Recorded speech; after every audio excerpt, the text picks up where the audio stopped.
Ia marah kepada teman duduknya apabila ia duduk dengan orang lain.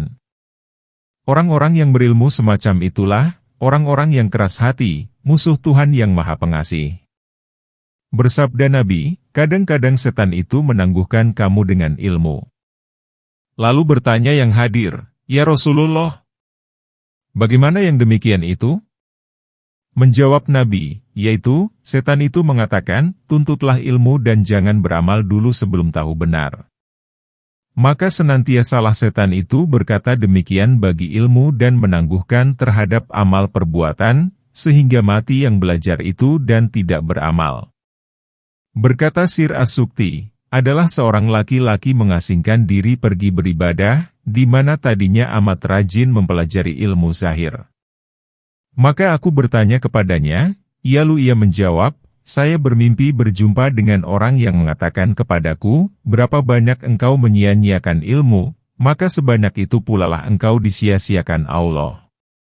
Aku menjawab bahwa aku memelihara ilmu itu, maka berkata orang yang dalam mimpi tadi, memeliharakan ilmu ialah mengamalkan ilmu itu. Maka aku tinggalkan belajar dan pergi beramal. Berkata Ibnu Mas'ud, tidaklah ilmu itu dengan banyak cerita, tetapi ilmu itu takut kepada Tuhan. Berkata Al-Hasan, pelajarilah apa yang kamu mau mempelajarinya. Demi Allah, kamu tidak akan diberi pahala oleh Allah sebelum beramal. Sebab orang-orang bodoh itu, cita-citanya meriwayatkan ilmu dan orang-orang yang berilmu itu cita-citanya melihara ilmu itu dengan amal. Berkata Malik, menuntut ilmu itu baik dan mengembangkannya baik apabila niat itu betul. Tetapi perhatikanlah, apa yang harus bagimu dari pagi sampai petang. Maka janganlah engkau lebihkan sesuatu itu dari ilmu. Berkata Ibnu Mas'ud, diturunkan Al-Quran untuk diamalkan. Maka ambillah mempelajarinya menjadi amalan. Dan akan datang suatu kaum yang membersihkan Al-Quran seperti membersihkan selokan. Mereka itu tidaklah termasuk orang baik. Orang berilmu yang tidak mengamalkan, adalah seumpama orang sakit yang menerangkan tentang obat dan seumpama orang lapar yang menerangkan tentang kelezatan makanan dan makanan itu tidak diperolehnya. Searah dengan yang di atas tadi, firman Allah Ta'ala, bagi kamu neraka wailun dari apa yang kamu terangkan. Surat Al-Anbiya ayat 18. Dalam hadis tersebut, di antara yang aku takuti atas umatku ialah tergelincirnya orang berilmu dan pertengkaran orang munafik tentang Al-Quran. Dan di antara tanda-tanda ulama akhirat itu, lalah kesungguhannya mencari ilmu yang berguna tentang akhirat, yang menggembirakan pada taat, menjauhkan diri dari ilmu pengetahuan yang sedikit manfaatnya dan banyak padanya pertengkaran, kata ini dan kata itu, kil dan kal. Orang yang mengenyampingkan pengetahuan untuk beramal dan sibuk dengan pertengkaran adalah seumpama orang sakit, yang pada tubuhnya bermacam-macam penyakit dan ia berjumpa dengan seorang dokter yang ahli, pada waktu yang sempit yang hampir habis. Maka si sakit tadi menggunakan waktu yang sedikit itu untuk menanyakan kegunaan resep, obat dan keganjilan-keganjilan dalam ilmu kedokteran dan meninggalkan kepentingannya yang mendesak untuk memperoleh pengobatan. Orang yang semacam itu adalah bodoh sekali. Diriwayatkan bahwa seorang laki-laki datang kepada Rasulullah seraya berkata, ajarilah hamba ilmu yang ganjil-ganjil. Maka menjawab Nabi, apakah yang engkau perbuat mengenai pokok pengetahuan? Bertanya orang itu, yang manakah pokok pengetahuan itu? Menjawab Nabi, kenalkah engkau akan Tuhan? Kenal. Menjawab orang itu, apakah yang engkau perbuat tentang hak Allah Ta'ala? Masya Allah banyak. Jawab orang itu, kenalkah engkau akan mati? Tanya Nabi, kenal, ya Rasulullah. Jawabnya, apakah yang engkau sediakan untuk mati? Tanya Nabi lagi, Masya Allah banyak. Jawabnya. Kemudian, maka bersabda Nabi, pergilah, kemudian kuatkanlah apa yang ada di sana. Sudah itu datanglah kemari, akan kami ajarkan engkau ilmu yang ganjil-ganjil. Tetapi sewajarnya lah hendaknya, pelajar itu sejenis dengan apa yang diriwayatkan dari Hatim al-Asyam murid dari Syakik al-Balahi. Bahwa Syakik bertanya kepada Hatim, "Sejak kapan engkau bersama aku?" Menjawab Hatim, "Sejak 33 tahun." Bertanya lagi Syakik, "Apakah yang engkau pelajari padaku selama itu?" Menjawab Hatim, 8 masalah. Berkata Syadik dengan terperanjat, "Inna alillahi wa inna ilaihi raji'un. Terbuanglah saja umurku bersamamu. Dan engkau tidak pelajari kecuali 8 masalah saja." Menyela Hatim, "Wahai guruku, aku tidak pelajari yang lain dan aku tidak ingin berdusta." Maka menyambung Syakik, "Terangkanlah masalah yang 8 itu supaya aku dengar." Berkata Hatim 1, "Aku memandang kepada makhluk ini, maka aku melihat masing-masing mempunyai kekasih dan ingin bersama dengan kekasihnya sampai ke kubur. Maka apabila telah sampai ke kubur, niscaya ia berpisah dengan kekasih itu. Maka aku mengambil perbuatan baik menjadi kekasihku. Maka apabila aku masuk kubur, masuk pulalah kekasihku bersama aku." Maka berkata Syakik, "Benar sekali, ya Hatim." Dan yang kedua, menyambung Hatim, "Aku perhatikan firman Allah Ta'ala, dan adapun orang yang takut di hadapan kebesaran Tuhannya dan menahan jiwanya dari keinginan yang rendah, hawa nafsu, maka sesungguhnya taman, sorga, tempat kediamannya." Surat 79 ayat 40-41. Maka yakinlah aku bahwa firman Allah Ta'ala itu benar. Lalu aku perjuangkan diriku menolak hawa nafsu itu, sehingga tetaplah aku taat kepada Allah Ta'ala. Yang ketiga, aku memandang kepada makhluk ini, maka aku melihat bahwa tiap-tiap orang yang ada padanya sesuatu benda, menghargai, menilai dan memeliharai benda itu. Kemudian aku perhatikan firman Allah Ta'ala, "Apa yang di sisi kamu itu akan hilang tetapi apa yang di sisi Allah itulah yang kekal." Surat 16 ayat 96. Maka tiap kali jatuh ke dalam tanganku sesuatu yang berharga dan bernilai, lalu kuhadapkan dia kepada Allah, semoga kekal dia terpelihara pada sisinya. Yang keempat, aku memandang kepada makhluk ini, maka aku melihat masing-masing mereka kembali kepada harta, kebangsawanan, kemuliaan dan keturunan. Lalu aku memandang pada semuanya itu, tiba-tiba tampaknya tak ada apa-apa. Kemudian aku perhatikan firman Allah Ta'ala, "Yang termulia dari kamu pada sisi Allah ialah yang kuat takwanya." Surat 49 ayat 13. Maka berbuat takwalah aku, sehingga adalah aku menjadi orang mulia di sisi Allah. Yang kelima, aku memandang kepada makhluk ini, di mana mereka itu tusuk-menusuk satu sama lain, kutuk-mengutuk satu sama lain. Dan asal ini semuanya, ialah dengki. Kemudian aku perhatikan firman Allah Ta'ala, "Kamilah yang membagi-bagikan penghidupan di antara mereka dalam kehidupan di dunia ini." Surat 43 ayat 32. Maka aku tinggalkan dengki itu. Dan aku jauhkan diri dari orang banyak. Dan aku tahu bahwa pembahagian rezeki itu adalah dari sisi Allah Ta'ala. Maka aku tinggalkan permusuhan orang banyak kepadaku. Yang keenam, aku memandang kepada makhluk ini, berbuat kedurhakaan satu sama lain dan berperang satu sama lain. Maka kembalilah aku kepada firman Allah Ta'ala, "Sesungguhnya setan itu musuh kamu. Sebab itu perlakukanlah dia sebagai musuh." Surat 35 ayat 6. Maka aku pandang setan itu musuhku satu-satunya dan dengan sungguh-sungguh aku berhati-hati daripadanya, karena Allah Ta'ala mengaku bahwa setan itu musuhku. Dan aku tinggalkan permusuhan makhluk dengan lainnya. Yang ketujuh, aku memandang kepada makhluk ini, maka aku melihat masing-masing mereka mencari sepotong dari dunia ini. Lalu ia menghinakan diri padanya dan ia masuk pada yang tidak halal daripadanya. Kemudian aku perhatikan firman Allah Ta'ala, dan tidak adalah dari yang merangkak di bumi ini melainkan rezekinya pada Allah.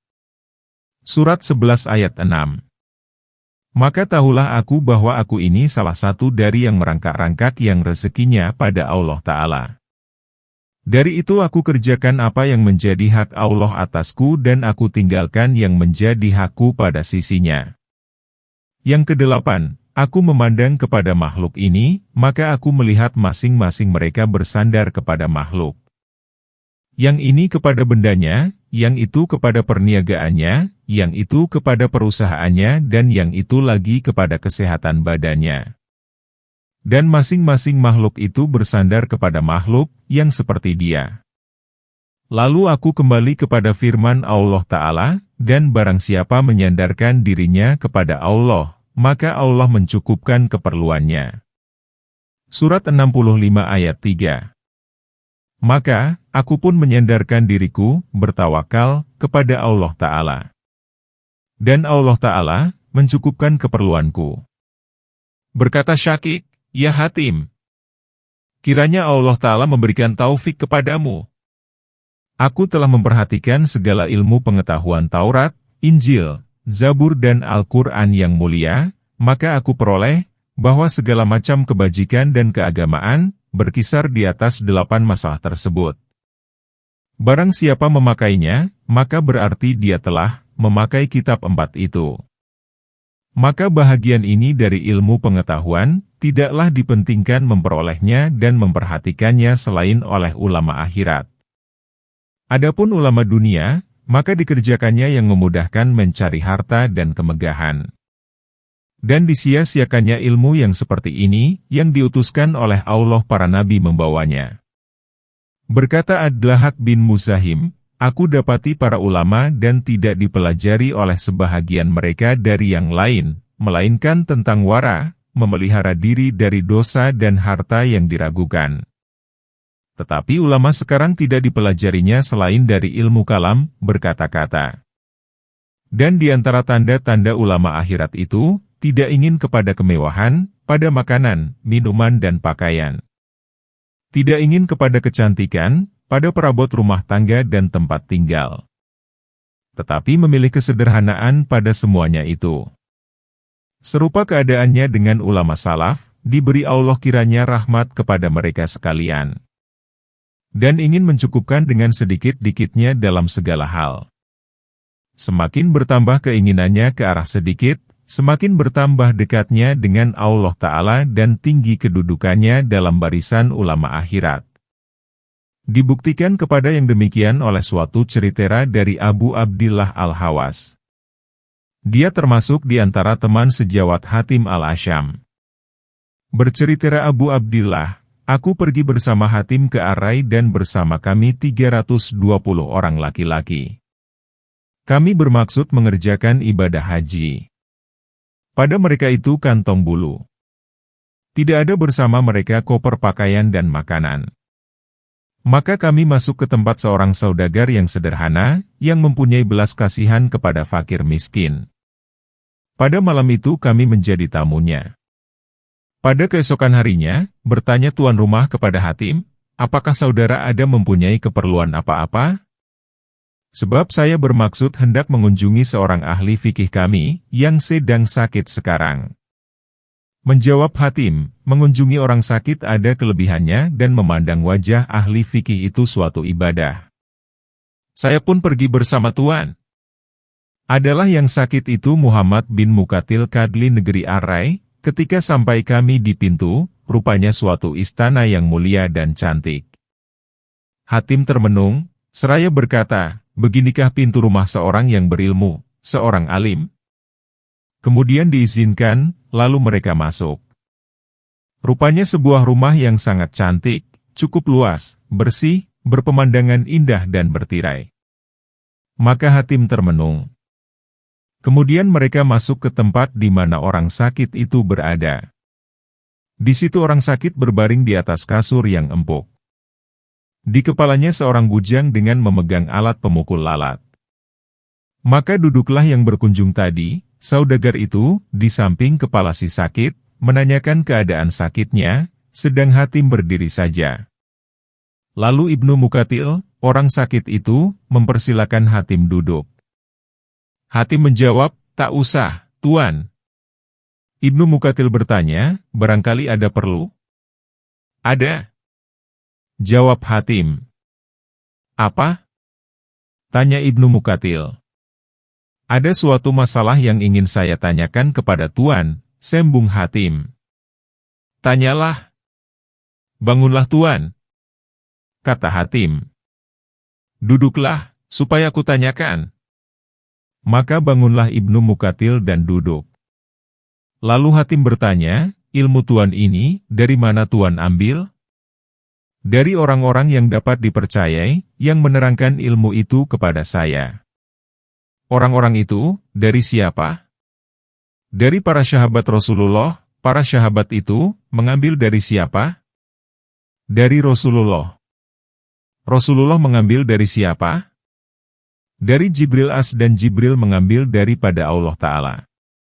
Maka berkata Hatim, menurut apa yang dibawa Jibril daripada Allah Ta'ala kepada Rasulullah dan Rasulullah membawanya kepada para sahabatnya dan para sahabat kepada orang-orang yang dipercayai dan orang-orang yang dipercayai membawanya kepada Tuan, maka adakah Tuan mendengar dalam pelajaran itu bahwa orang yang terdapat dalam rumahnya kemewahan dan luas, rumahnya cukup lebar, akan memperoleh derajat tinggi pada sisi Allah Maha Mulia dan Maha Besar? Menjawab Ibnu Mukatil, tidak. Berkata Hatim, bagaimana yang Tuan dengar? Menjawab Ibnu Mukatil, yang saya dengar bahwa orang yang zuhud di dunia, gemar ke akhirat, mencintai orang miskin dan mendahulukan untuk akhiratnya, maka memperoleh kedudukan yang tinggi pada sisi Allah Ta'ala. Berkata Hatim, Tuan sekarang, siapa yang Tuan ikut, Nabikah serta para sahabat dan orang-orang salih?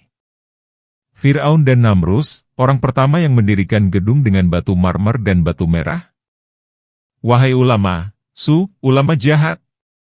Orang yang seperti Tuan, bila dilihat oleh orang bodoh, yang memburu dan gemar kepada dunia, akan berkata, orang yang berilmu sudah begitu, apakah tidak patut aku lebih jahat lagi daripadanya? Maka keluarlah Hatim dari situ dan bertambahlah penyakit Ibnu Mukatil.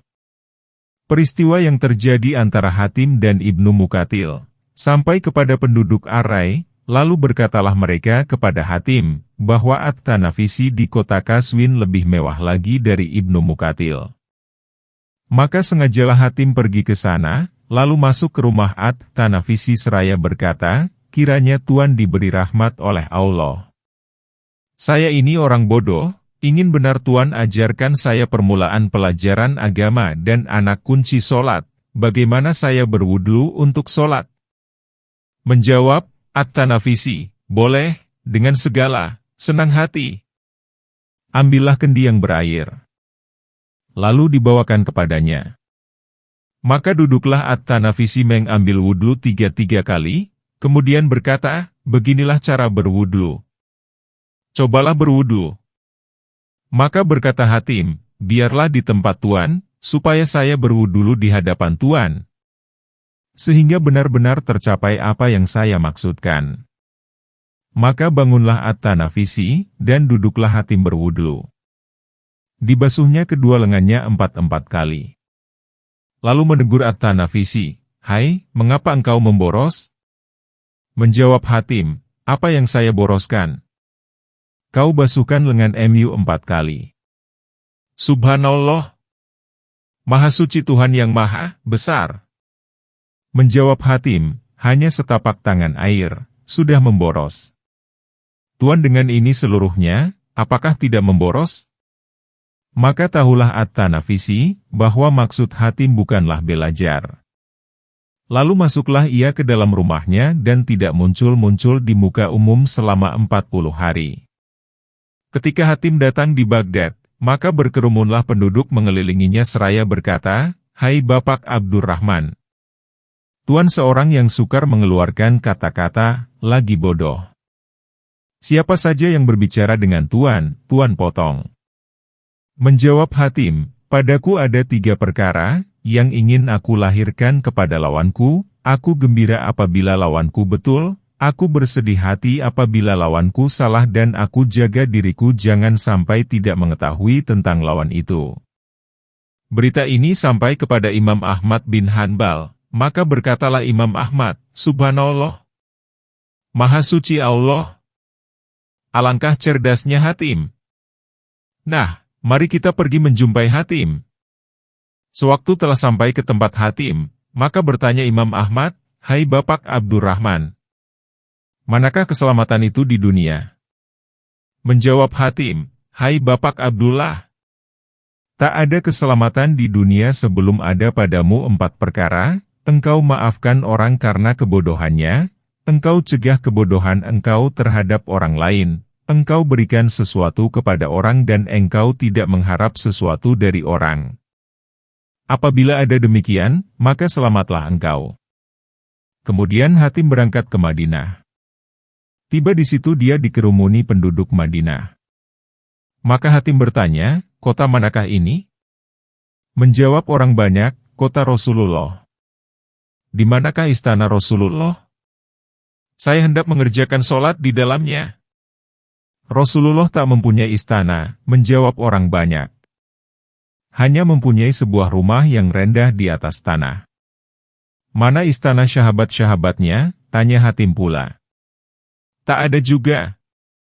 Mereka hanya mempunyai rumah-rumah yang rendah di atas tanah." "Kalau begitu," kata Hatim, "hai kaumku, ini adalah kota Fir'aun." Lalu Hatim diambil penduduk dan dibawanya ke tempat sultan, penguasa, seraya mengatakan, "Orang Ajam, bukan Arab, ini mengatakan, ini kota Fir'aun." Bertanya sultan, "Mengapa begitu?" Menjawab Hatim, "Janganlah lekas marah kepadaku. Aku ini orang bodoh yang asing di sini. Saya masuk negeri ini seraya bertanya, kota siapakah ini?" Mereka menjawab, "Kota Rasulullah." Lalu saya bertanya, "Manakah istananya?" Dan Hatim meneruskan ceritanya. Kemudian berkata Hatim, "Telah berfirman Allah Ta'ala, sesungguhnya Rasul Allah itu menjadi ikutan, teladan, yang baik untuk kamu." Surat 33 ayat 21. Maka tuan-tuan, siapakah yang tuan-tuan ikut, Rasulullah atau Fir'aun, orang yang pertama-tama membangun dengan batu marmer dan batu merah? Lalu mereka biarkan dan tinggalkan Hatim. Inilah cerita Hatim al-Asyam. Kiranya Allah memberikan rahmat kepadanya. Dan akan diterangkan tentang kesederhanaan perjalanan hidup ulama salaf dan ketidaksukaan mereka kepada kecantikan dengan bukti-bukti yang menunjukkan kepada yang demikian, pada tempat-tempatnya nanti. Sebenarnya, menghiasi diri dengan yang mubah, yang dibolehkan, tidak haram. Tetapi berkecimpung dengan yang mubah itu, mengharuskan suka kepadanya, sehingga sukar meninggalkannya. Terus-terusan menghiasi diri itu, menurut biasanya tidak mungkin bila tidak secara langsung memperoleh sebab-sebabnya. Untuk menjaga keutuhan sebab-sebabnya itu, terpaksa berbuat perbuatan maksiat, seumpama bermanis muka, menjaga hati orang banyak dan kehormatan mereka serta hal-hal lain yang terlarang. Untuk penjagaan diri hendaklah menjauhkan yang demikian. Karena orang yang berkecimpung dalam dunia, tidaklah sekali-kali selamat terpelihara daripadanya.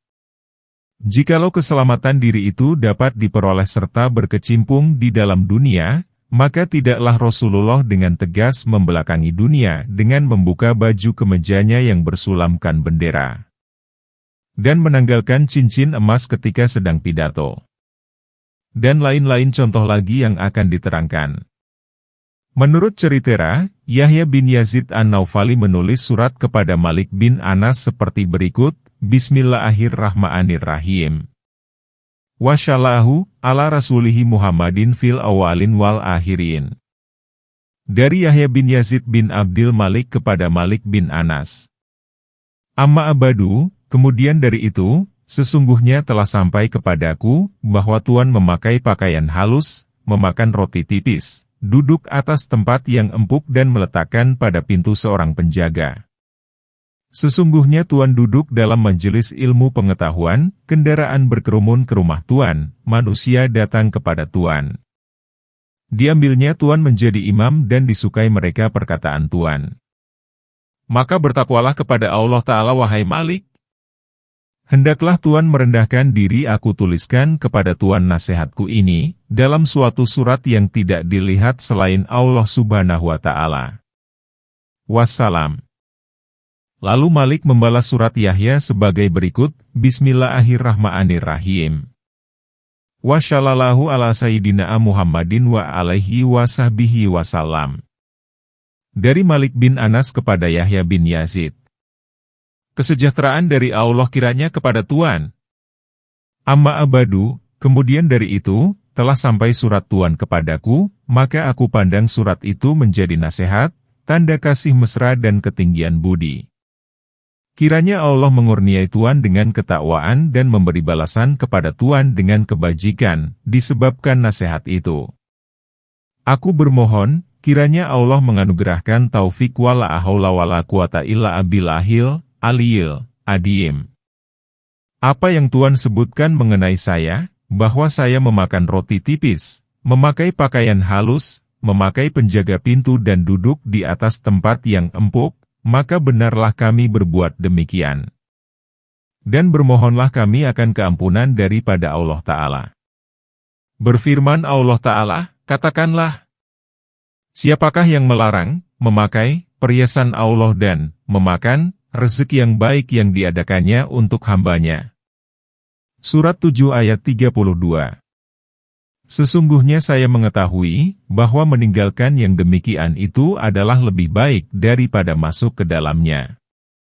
Janganlah Tuhan meninggalkan kami dengan tidak mengirim-ngirimkan surat, sebagaimana kami pun tidak akan meninggalkan Tuhan dengan tidak mengirim-ngirimkan surat.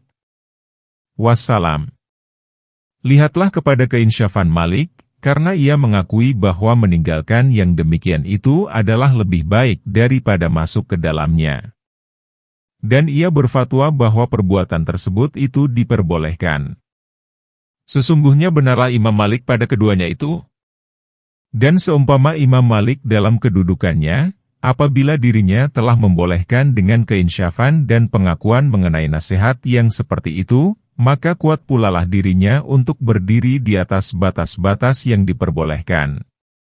Sehingga keadaan yang demikian tidaklah membawa dia kepada riya, berminyak-minyak air dan melampaui kepada perbuatan yang makruh. Adapun orang lain, maka tidaklah menyanggupi yang demikian. Meningkatkan diri kepada bersenang-senang dengan yang diperbolehkan adalah besar bahayanya. Dan itu adalah jauh dari takut dan khawatir. Dan kehususan ulama Allah itu, ialah takut. Dan kehususan dari takut itu, ialah menjauhkan diri dari tempat-tempat yang disangka berbahaya. Dan di antara tanda-tanda ulama akhirat itu, ialah menjauhkan diri dari sultan-sultan, penguasa-penguasa. Maka tidaklah dia sekali-kali masuk kepada sultan-sultan itu, selama masih ia memperoleh jalan untuk lari daripada mereka. Tetapi siogialah ia menjaga diri daripada bercampur baur dengan sultan-sultan itu, meskipun mereka itu datang kepadanya. Sesungguhnya dunia itu manis menghijau, tali temalinya di tangan sultan-sultan. Orang yang bercampur baur dengan mereka, tidaklah terlepas dari bersusah payah mencari kerelaan dan menarik hati mereka, sedang mereka itu adalah orang zalim. Maka haruslah di atas tiap-tiap orang yang beragama, menantang mereka dan menyempitkan dada mereka, dengan melahirkan kezaliman dan menjelekkan perbuatan mereka. Orang yang masuk ke dalam kalangan sultan-sultan itu, ada kalanya menolehkan kepada berbaik-baik dengan mereka, lalu ia menodai nikmat Allah kepadanya. Atau berdiam diri dari menantang sultan-sultan itu, lalu ia berminyak-minyak air dengan mereka, atau bersusah payah dalam perkataannya mencari kata-kata untuk kesenangan dan membaguskan hal ihwal sultan-sultan itu. Yang demikian itu adalah kebohongan yang nyata. Atau mengharap akan memperoleh apa-apa dari dunia mereka. Dan itu adalah palsu. Dan akan datang nanti pada kitab halal dan haram, apa yang boleh diambil daripada harta sultan-sultan dan apa yang tidak boleh dari barang-barang yang berharga, hadiah dan lainnya. Kesimpulannya, bercampur baur dengan sultan-sultan itu adalah kunci kejahatan. Dan ulama akhirat, jalan yang ditempuh mereka, ialah menjaga diri. Nabi bersabda, barang siapa berdiam di kampung, niscaya kosonglah dia, dan barang siapa mengikuti binatang buruan, niscaya lalelah dia. Dan barang siapa mendatangi sultan niscaya terpesonalah dia. Nabi bersabda, akan ada padamu amir-amir yang kamu kenal dan kamu tantang. Maka barang siapa menantangnya, sesungguhnya terlepaslah dia. Dan barang siapa benci kepadanya, maka sesungguhnya selamatlah dia. Tetapi barang siapa menyetujui dan mengikutinya, niscaya ia dijauhkan Allah Ta'ala. Lalu ada yang bertanya, apakah kami perangi mereka? Nabi menjawab, jangan, selama mereka itu mengerjakan sholat. Sufyan berkata, dalam neraka jahanam, ada sebuah lembah, yang tidak ditempati selain oleh qurra, ahli pembaca Al-Quran, yang mengunjungi raja-raja. Berkata Hudzaifah, berhati-hatilah kamu dari tempat fitnah. Lalu ada yang bertanya, manakah tempat fitnah itu? Hudzaifah menjawab, pintu rumah amir-amir, di mana seseorang dari kamu masuk ke tempat amir itu, ia lalu membenarkannya dalam perkara bohong dan mengatakan tentang sesuatu tidak menurut sebenarnya.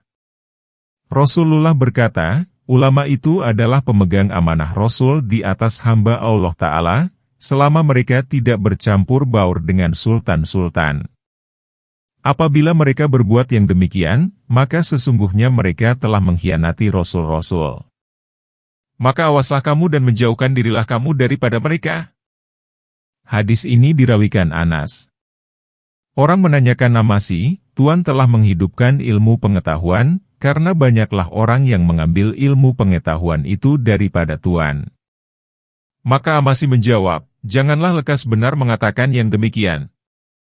Sepertiga dari mereka yang mengambil ilmu padaku itu, meninggal sebelum mengerti, sepertiga selalu ke rumah sultan, maka mereka ini adalah orang jahat dan yang sepertiga sisanya, tiada memperoleh kemenangan, kecuali sedikit saja. Dan karena itulah berkata Said bin Al-Musayyab, apabila kamu melihat orang alim, datang menipu amir-amir, maka waspadalah daripadanya karena dia itu pencuri. Al-Auzri berkata, tak adalah sesuatu yang lebih dimarahi Allah Ta'ala, dari orang alim yang mengunjungi pekerja, yang bekerja pada amir. Rasulullah bersabda, ulama yang jahat, ialah yang datang kepada amir-amir. Amir yang baik, ialah yang datang kepada ulama-ulama. Berkata Mahul Dimashqi, barang siapa mempelajari Al-Quran dan memahami agama, kemudian menyertai sultan, karena bermanis muka kepadanya dan mengharap sesuatu padanya, niscaya masuklah ia ke dalam laut dari neraka jahanam menurut bilangan langkahnya. Samun berkata, alangkah kejinya orang alim, yang didatangi ke tempatnya, ia lu tidak dijumpai. Maka ditanyakan tentang orang alim tadi, lalu mendapat penjawaban, dia itu pada amir. Menyambung Samnun, aku pernah mendengar orang mengatakan, apabila kamu melihat orang alim mencintai dunia, maka curigailah dia terhadap agamamu. Sehingga aku sendiri mencoba yang demikian. Karena tidaklah sekali-kali aku masuk ke tempat sultan itu, melainkan aku mengoreksi diriku sesudah keluar daripadanya. Maka aku dapati di atas diriku bekas dan kamu dapat melihat apa yang aku peroleh itu. Yaitu, kekerasan, kekasaran dan banyaknya pertentangan untuk hawa nafsu. Sesungguhnya aku ingin dapat melepaskan diri daripada masuk ke tempat sultan itu untuk penjagaan diri. Sedang aku tidak pernah mengambil sesuatu daripadanya atau meminum seteguk air kepunyaannya. Kemudian Samnun menyambung, ulama zaman kita ini adalah lebih jahat dari ulama Bani Israel, yang berbicara dengan sultan dengan murah saja dan dengan yang bersesuaian dengan hawa nafsu sultan. Dan kalau mereka berbicara dengan sultan dalam hal yang menjadi tanggungan sultan dan dalam hal itu dapat melepaskan sultan, niscaya sultan itu merasa berkeberatan. Dan tidak suka lagi ulama itu masuk ke tempatnya. Dan adalah yang demikian itu melepaskan bagi ulama pada sisi Tuhannya. Al-Hasan berkata, adalalah di antara orang yang sebelum kamu, seorang laki-laki yang terdahulu dalam Islam dan menjadi sahabat bagi Rasulullah. Berkata Abdullah bin Al-Mubarak, yang dimaksudkan dengan orang tadi, ialah Sa'ad bin Abi Waqqas. Al-Hasan berkata seterusnya, orang itu tak pernah mendatangi sultan-sultan dan melarikan diri dari mereka. Lalu anak-anaknya berkata kepadanya, datangnya kepada sultan-sultan itu, orang yang tidak seperti ayah tentang persahabatan dengan Nabi dan lamanya dalam Islam. Kalau ayah datang kepada sultan-sultan itu, bagaimana? Orang itu menjawab, hai anakku, apakah aku datang kepada bangkai yang telah dilingkungi orang banyak? Demi Allah, sesungguhnya, jikalau aku sanggup, niscaya tidaklah aku bersekutu dengan mereka pada bangkai itu. Menjawab anak-anaknya, wahai ayah kami, jadi binasalah kami ini kekurusan. Menjawab orang itu, hai anak-anakku, aku lebih suka mati sebagai mukmin yang kurus, daripada aku mati sebagai munafik yang gemuk. Berkata Al-Hasan, orang itu memusuhi sultan-sultan itu, karena demi Allah ia mengetahui, bahwa tanah memakan daging dan minyak, tidak memakan iman. Dan ini suatu petunjuk, bahwa orang yang memasuki tempat sultan tidak akan selamat sekali-kali dari nifak, bermuka dua. Dan nifak itu adalah berlawanan dengan iman. Abu Dizar berkata kepada Salmah, wahai Salmah, janganlah engkau mendatangi pintu sultan-sultan. Sesungguhnya engkau tidak akan memperoleh sesuatu daripada dunia mereka, melainkan mereka memperoleh dari agama engkau yang lebih utama daripadanya. Inilah suatu fitnah besar bagi ulama dan jalan yang sulit bagi setan untuk memperdayakan ulama. Lebih-lebih bagi ulama yang mempunyai cara berbicara yang mudah diterima orang dan mempunyai perkataan yang manis.